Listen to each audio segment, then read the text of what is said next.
Bom dia a todos. Em nome da SDB e da Harmonic, gostaria de saudar todos os participantes de mais um evento da SETSul. Eu preparei uma agenda aqui para cobrir esses 30 minutos que a gente tem de tempo para falar sobre HEVC.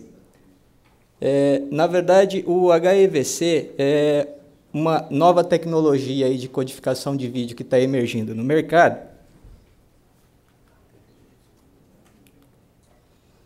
E o intuito, na verdade, da minha apresentação não é dar treinamento sobre HEVC, e sim conceituar as ferramentas, né, colocar numa ordem que possa ser entendida e que possa ser estudada para quem vai trabalhar com uma avaliação de novas tecnologias, com avaliação de novos produtos e que precisa, na verdade, estar antenado com o que está acontecendo em termos de evolução de algoritmos de codificação. Então, essa agenda, na verdade, eu procuro conceituar como o HEVC funciona, né, e qual é o impacto dessa tecnologia nas tendências atuais no mercado de televisão ou no mercado de entrega de conteúdo de vídeo digital. Antes de começar falando sobre HEVC, eu queria só passar um slide para apresentar a Harmonic e a SDB. A Harmonic, para quem não conhece, é uma empresa, uma das líderes do mercado aí em entrega de infraestrutura de vídeo, e basicamente ela está focada no mercado de storage, playout, entrega de conteúdo na parte de codificadores, multiplexadores e receptores, e também tem uma linha de produto voltada para o mercado de TV a cabo, que é essa parte de Cable Edge. Ela está sediada em San José, Califórnia, Estados Unidos. E nós aqui no Brasil, como SDB, somos um reseller na categoria Platinum da Harmonic, além de integradores de soluções. Além disso, somos centro de reparo autorizado de toda a linha de produtos Harmonic aqui no Brasil. E estamos sediados lá, também em São José, mas em São José dos Campos, Brasil.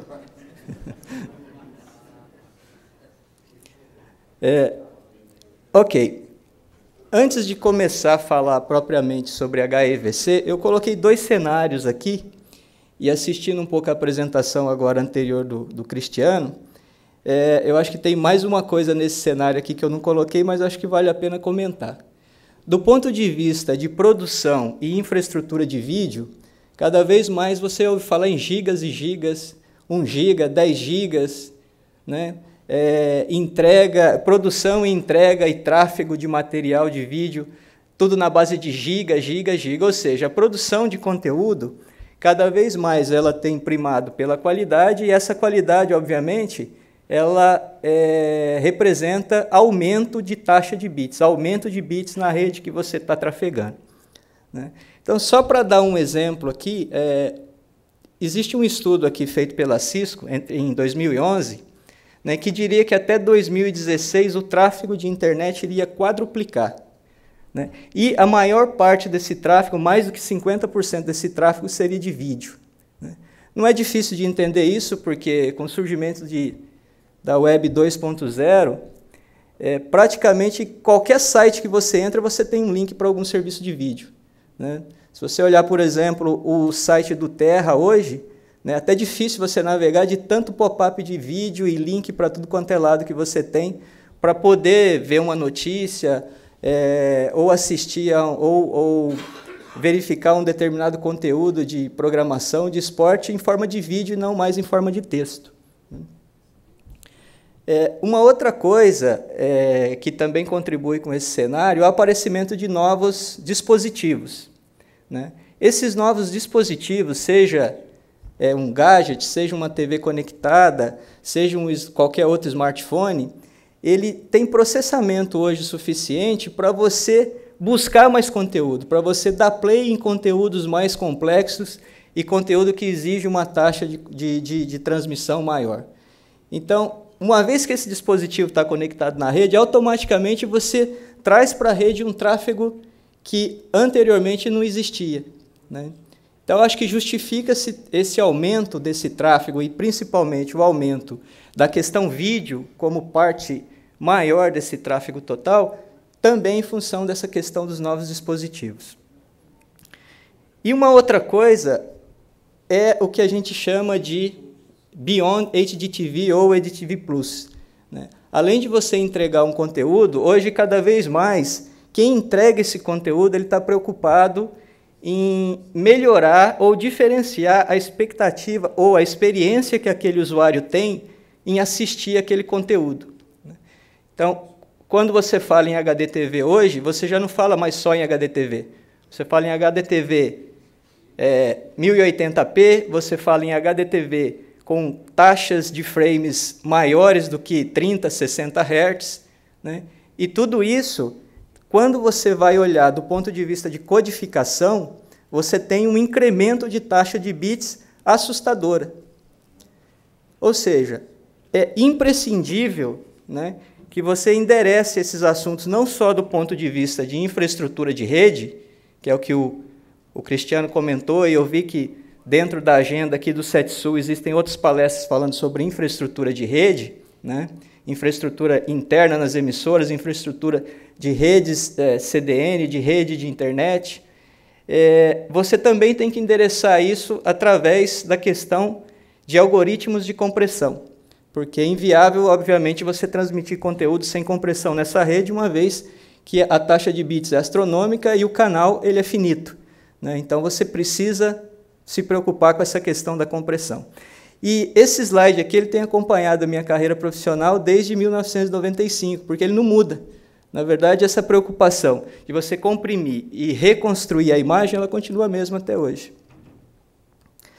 Os algoritmos continuam os mesmos, algoritmos do tipo lossless e lossy, algoritmos que você pode recuperar a imagem, ou recuperar a informação na totalidade, ou recuperar a informação parcial, dentro de um certo controle, né? E dentro dessa segunda categoria que estão os algoritmos de compressão de vídeo, MPEG-2, MPEG-4, HEVC e outros que existem aí de outros padrões.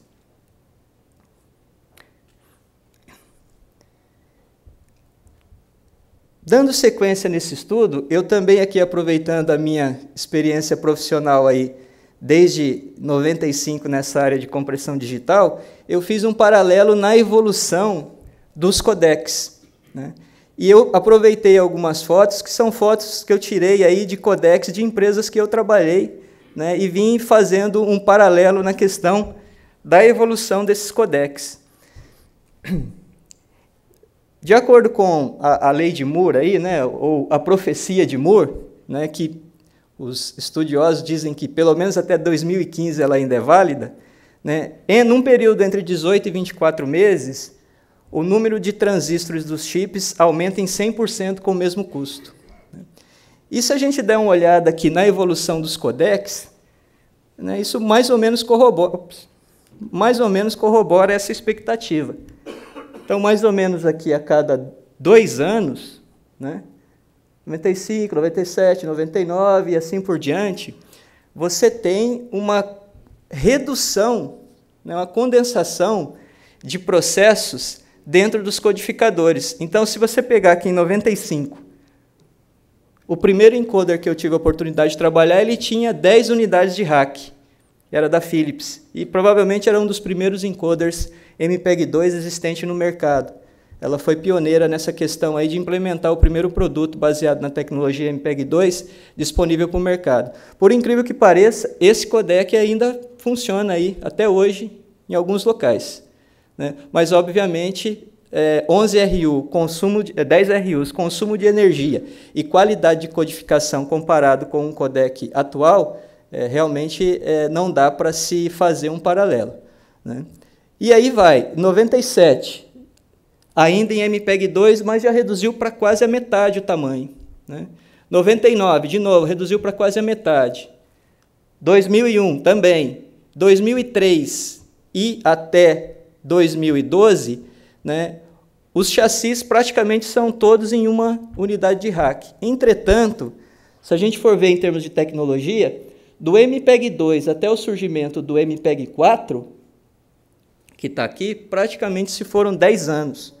Ou seja, a evolução dos algoritmos de codificação, elas não acompanharam a evolução do mercado de chips, né? Então, enquanto os mercados de chips, a eficiência aumentou 100%, né, a cada 18 meses, a cada 2 anos, o mercado de codificação ele evoluiu de 10 em 10 anos. Né? E isso se comprova também pela questão do HEVC. Somente 10 anos depois do AVC é que o HEVC está surgindo com uma promessa de melhoria de novo na questão de algoritmos de compressão. Né? Ou seja, qual que é o próximo passo? Como eu falei, dizem que até 2015 essa lei é válida. Mas por quê? A partir de 2015, né, começam a surgir processadores capazes de virtualizar processamentos que hoje são feitos em chipset dedicados. Um chipset dedicado, ele tem uma capacidade finita de memória, de processamento, e você tem que utilizar essa capacidade para desenvolver o seu algoritmo de compressão. Ao passo que você virtualiza isso, né, você tem ganhos maiores, porque você pode usar processos que você não pode rodar dentro de um único chip, ou seja, você pode virtualizar numa camada de software processos que hoje são feitos dentro do chip, e a partir daí acredita-se que a evolução da questão algoritmo de compressão ela pode ser mais rápida, né, e pode endereçar aquele aumento de demanda que a gente colocou nos 2 slides, nos 2 cenários iniciais.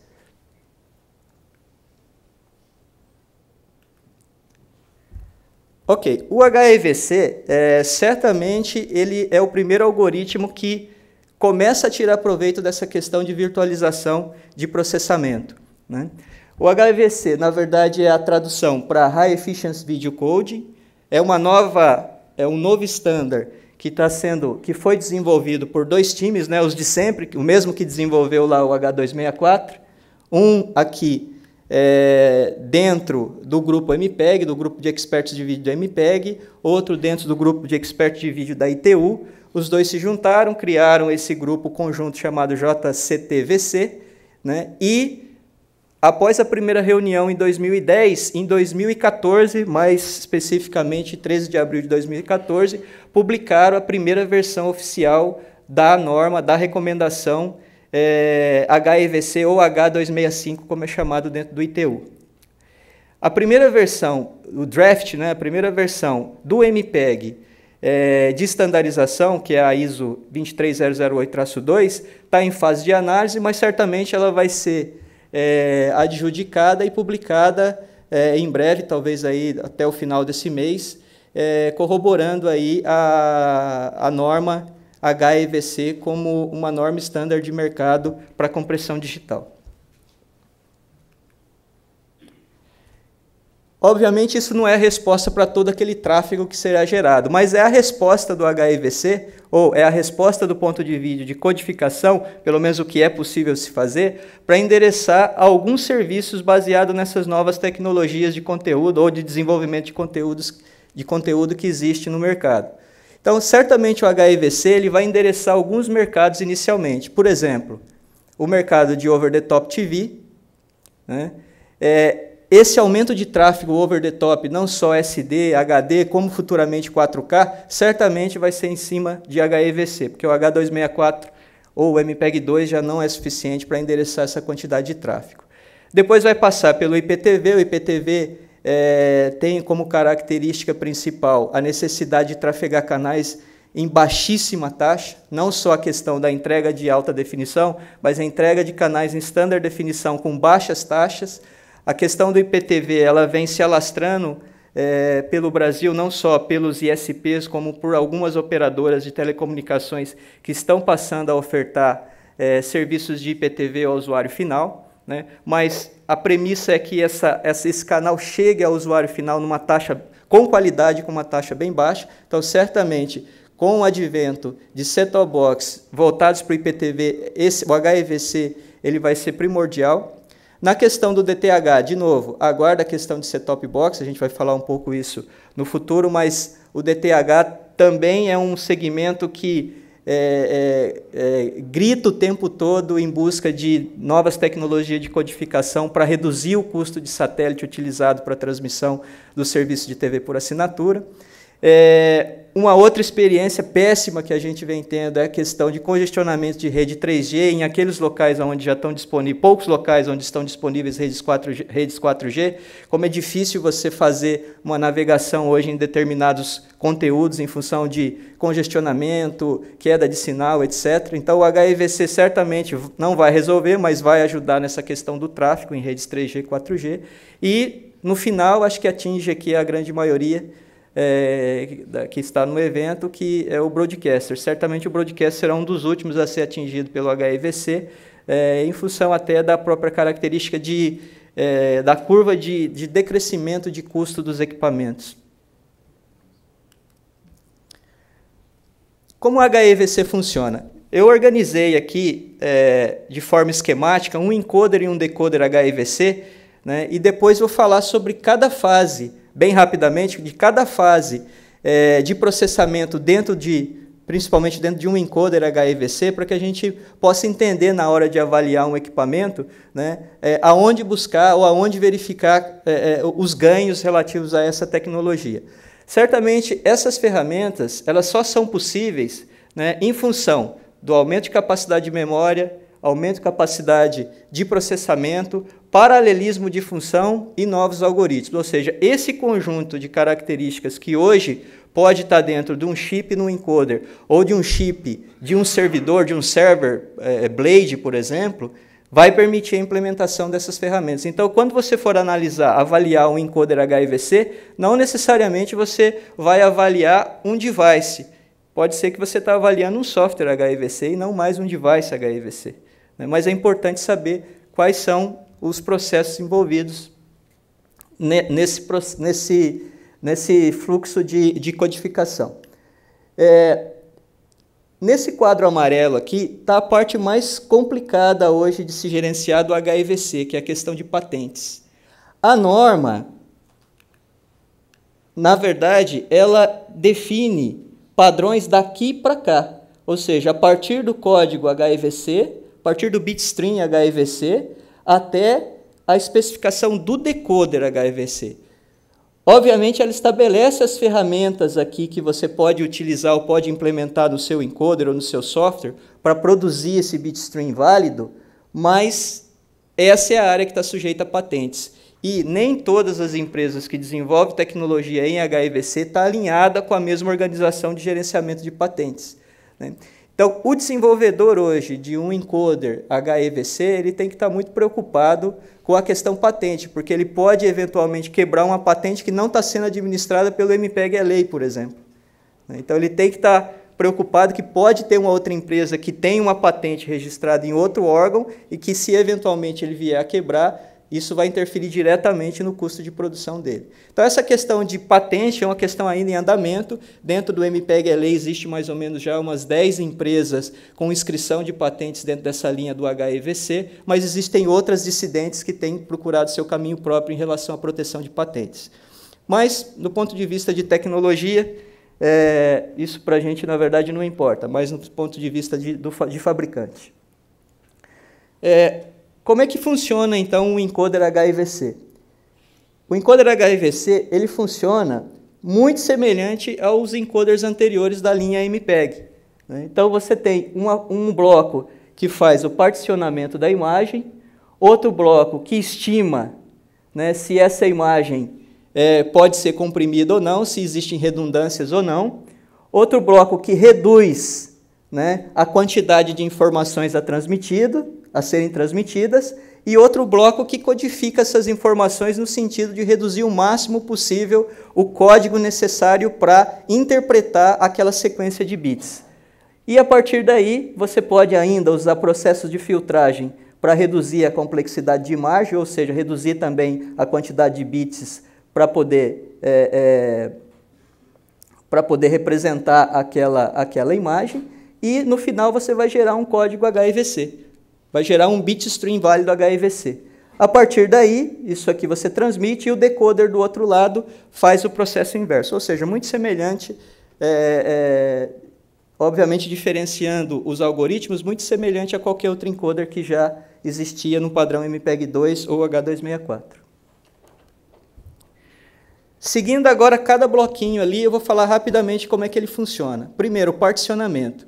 Quando a gente volta lá no MPEG-2 ou no H264, você tinha um frame, esse frame ele era fatiado, né? Você tirava uma fatia, um slice desse frame, em cima desse frame você mapeava os macroblocos, e esses macroblocos, normalmente, eles tinham tamanho de 16 por 16, 8 por 8 ou 4 por 4, no caso do H264.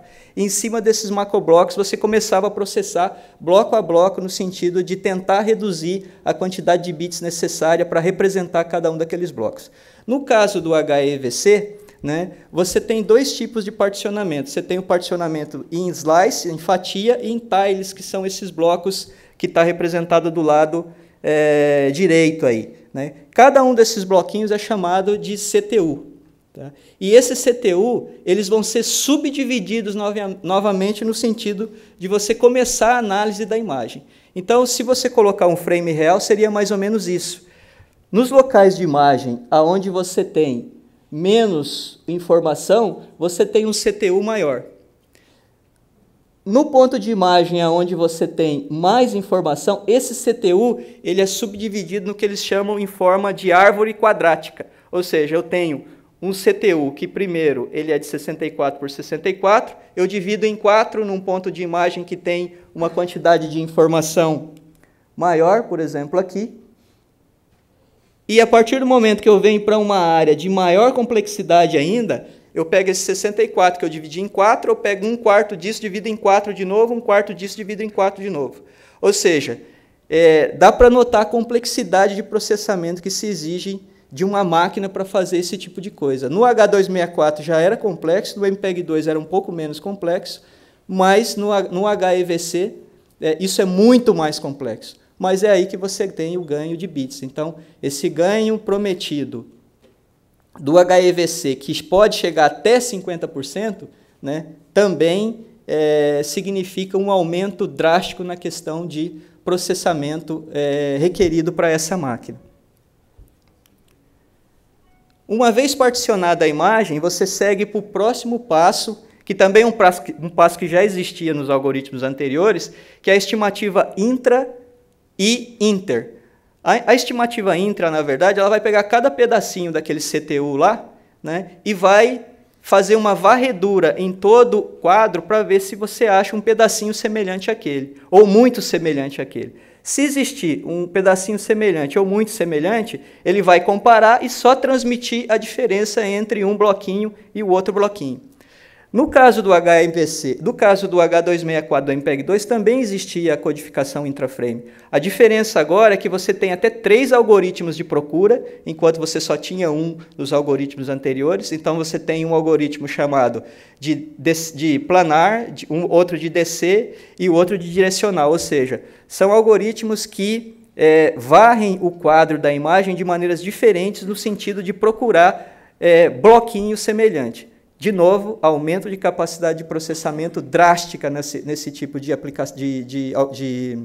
processo de codificação. E a estimativa interframe. A interframe faz a mesma coisa, mas até 2 quadros para frente e 2 quadros para trás.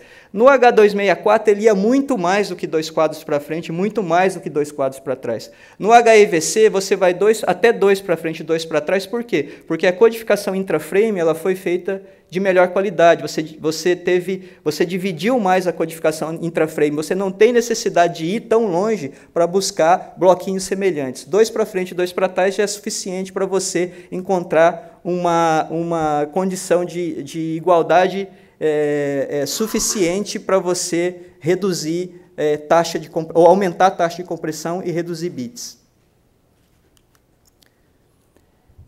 Em conjunto com isso, o HEVC também desenvolveu um deblocking filter novo e um outro filtro chamado Sample Adaptative Offset. O filtro, basicamente, qual é o objetivo?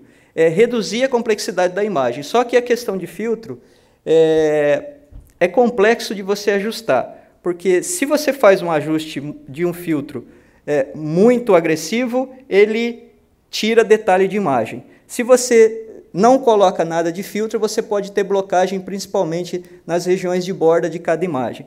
Então, a questão de ajuste de filtro, ela tem que ser meio que por tentativa e erro. Não é uma coisa que você fala, bom, vou botar esse filtro, vou botar esse e acabou. Não, tem que ser ajustar de acordo com o tipo de imagem que você está tentando codificar. Mas, basicamente, o DBF, que é o Deblocking Filtro, ele atua mais na região de blocagem de limítrofes, né? Ou seja, na região de borda da imagem, enquanto o adaptativo ele age na imagem como um todo. Então, ele desbloca a imagem como um todo e o DBF ele desbloca a imagem mais nos contornos.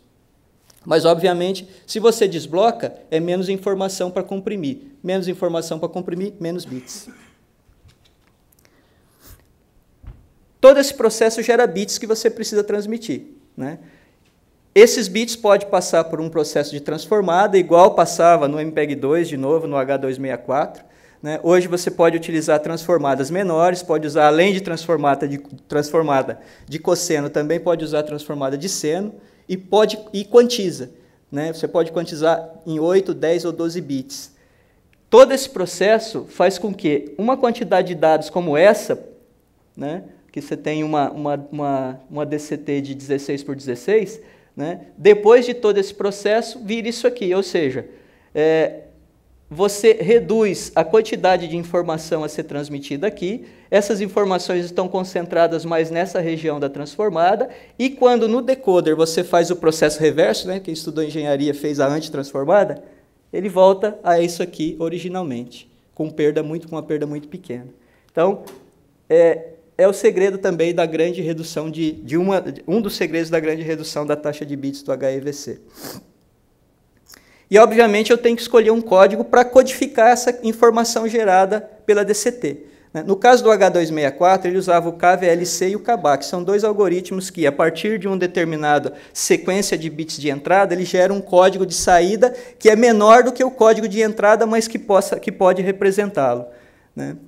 No HEVC, só é utilizado o KBAC. O KBAC ele tem de 9% a 14% de eficiência em relação ao KVLC, que era usado no H264. Então, é uma ferramenta poderosa de redução de bits, que exige processamento, mas que no caso do HEVC já é possível.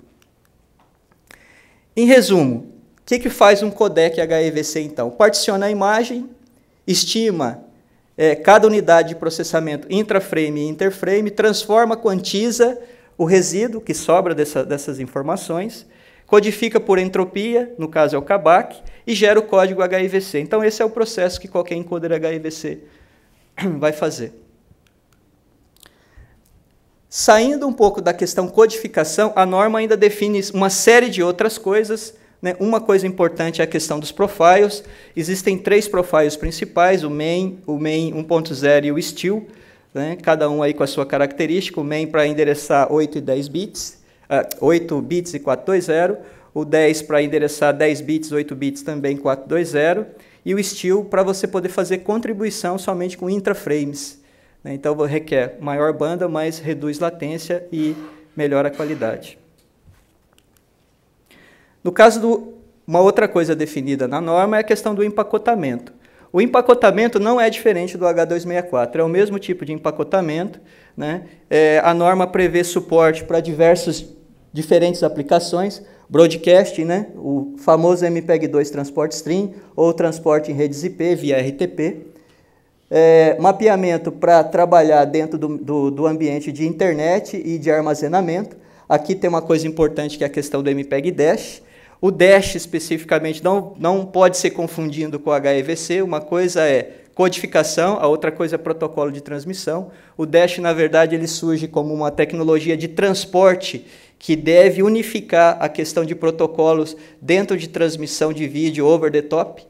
Então, não é o assunto para cá, mas eu só queria separar bastante essa questão do que é HEVC e do que é Dash. Para quem não lembra do que é lá o famoso MPEG-2 Transport Stream, né? Então, ele é um pacote de 188 bytes, com 4 bytes de cabeçalho, e ali dentro você tem os identificadores e o conteúdo de áudio e vídeo e outras informações. Com relação a time to market do HEVC, né? Como eu coloquei lá no início, onde nós acreditamos? É o que já está acontecendo em 2014. Questão do VOD over HTTP, live streaming, né? O Netflix aí é o grande exemplo disso, mas outros provedores também já ofertam serviços desse tipo. E a partir de 2015 e 2016, começa a surgir ali o que eu chamo de Chaining Box, né? A primeira geração de decoders capazes de decodificar o HEVC. Né? Com o surgimento dos primeiros decoders, outros serviços passam a ser disponibilizados, ou pelo menos a viabilidade começa a acontecer, que é a questão do 4K over satellite, né? E também o live, né? A transmissão live do famoso Beyond HDTV ou HDTV+, né? Direto para a casa do telespectador. E uma das coisas, obviamente, que também vai acelerar esse processo é o surgimento de dispositivos, né, ou a entrega massiva de dispositivos com a interface HDMI 2.0 capaz de gerenciar a questão principalmente do 4K. Só mais 2 minutinhos para eu finalizar aqui. Corroborando aí essa questão do time to market, alguns anúncios que foram feitos em alguns eventos internacionais, né, Qualcomm, Broadcom, Samsung, Orange e a própria Harmonic, todas ofertando produtos que já têm suporte para HEVC. Falando especificamente do alinhamento Harmonic na questão de produtos HEVC, 2013, 2014 e dentro do roadmap em 2015, esse alinhamento ele passa exatamente por aquele time to market que a gente falou. A Harmonic já lançou a plataforma ProMedia, que é codecs baseado em chips, em processos virtualizados em servidores e não mais em chips dedicados, que suportam 4K e HEVC. Em 2014, também dentro da plataforma ProMedia, ela fez uma demonstração na NAB já de 4K live, né, live streaming, e para 2015 ela já tem roadmap da questão do encoder live para HEVC, obviamente dependente dessa questão time to market também do set-top box e dos receptores. Não adianta você ter um encoder para transmissão live se não tem um receptor do outro lado. E alinhado também a essa questão tecnológica da virtualização, da codificação, não mais em chip, e sim numa camada acima, né, numa camada de software, a Harmonic lançou na NAB também a plataforma VOS Electra XVM, né, que é um suíte de software de codificação, mas não só de codificação, de playout, de branding, que pode ser agregado ou que pode ser implementado em plataformas de servidores padrão Blade, né, em ambiente rodando VMware. Então, é a tendência da migração de processos que hoje rodam em chip para processos rodando em camada de software baseado em servidores Linux e em servidores Blade. E, obviamente, vai existir uma fase de transição entre a plataforma atual e a plataforma virtualizada, que a Harmonic também prevê essa transmissão através da linha ProMedia, que ainda é um chassi proprietário Harmonic, mas que já roda uma camada de software em cima dele. Obrigado a todos e fico à disposição aí se alguém tiver algum comentário ou alguma dúvida. Uma pergunta aqui. Tudo bem, Sidney? Bom dia, José Elias. Bom dia. José Elias, da IF Telecom. Um pouco de satélite aí que não sai do sangue, né, rapaz? Ah, não sai. Vai ficar forever. Então, uma dúvida que eu tenho é a seguinte. Algumas emissoras estão fazendo alguma experiência em transmissão de 4K já por satélite, com os algoritmos aí não convencionais, digamos assim. Me dá uma ideia, por exemplo, você deu um toque sobre o roadmap de 4K sobre satélite. Hoje, um HD com 9 MB a gente consegue tranquilamente, mas como ficaria, em termos de banda de satélite, o 4K, utilizando o H265? Fazendo um paralelo aí de experiências que já aconteceram, né? O ano passado, a Eutelsat ela fez uma experiência disponibilizando um canal 4K, né, aos usuários de DTH na Europa, utilizando ainda H264 a 40 megabits. Então, utilizando, na verdade, processamento paralelo, né, são 4 encoders H264, comprimindo uma imagem 4K, e do outro lado 4 decoders sincronizados, fazendo o processo invertido. Ou seja, por que 40 megabits? 40 megabits foi o mínimo que se estudou no ano passado, necessário para você entregar realmente uma experiência 4K ao usuário final, né, com características reconhecíveis do 4K. Quando você passa isso para o HEVC, voltando de novo na questão H264, quando a gente está falando em 40 megabits, nós estamos falando em um full transponder DVB-S2, 36 MHz. Né? Não dá para você botar 2 canais 4K em H264 dentro de um transponder. Quando você traz isso para o HEVC, né, os primeiros estudos ainda, né, com a primeira geração de codecs HEVC, se estima que você teria a mesma experiência com muito próximo de 18 megabits, né? Entre 18 a 20 megabits. Então, nós estamos falando aí de 2, eventualmente, talvez com a segunda geração, a 3 canais 4K por transponder, já dentro do HEVC ou H265. Obviamente, tudo isso são projetos iniciais, porque ainda vai se evoluir muito com relação à questão de qualidade. Em outras palavras, a gente está falando em torno de uma economia de 50% de transponder, com 4 vezes mais qualidade de informação, correto? Correto, é o que pelo menos o HEVC promete, né? Quando a norma foi criada, a promessa é criar uma norma que garanta uma economia de 50%.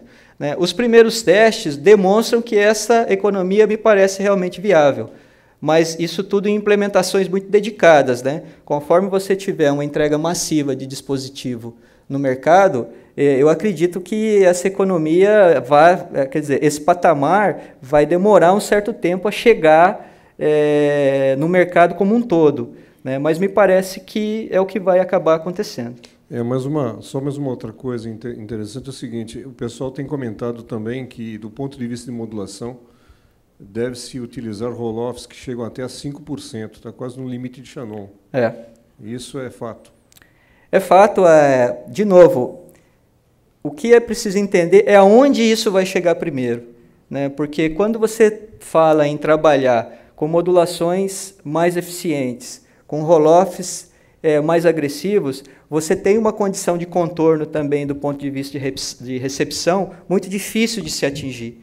Então, isso certamente vai chegar no ambiente de contribuição muito antes do que vai chegar no ambiente telespectador final. Né? Mas essas tecnologias de melhores esquemas de modulação, roll-offs menores e algoritmo HEVC, esse pacote certamente é o que vai viabilizar o HDTV Plus ou o 4K para o usuário final. Né? Não existe nenhuma outra mágica, nenhuma outra coisa no mercado diferente disso. Então, é isso que nós vamos ter que trabalhar daqui para frente. Então, para quem é engenheiro da área de codificação e transmissão, é isso que vai ter que conviver aí nos próximos, talvez não 10 anos, mas talvez os próximos 5 anos vai ser estudando isso.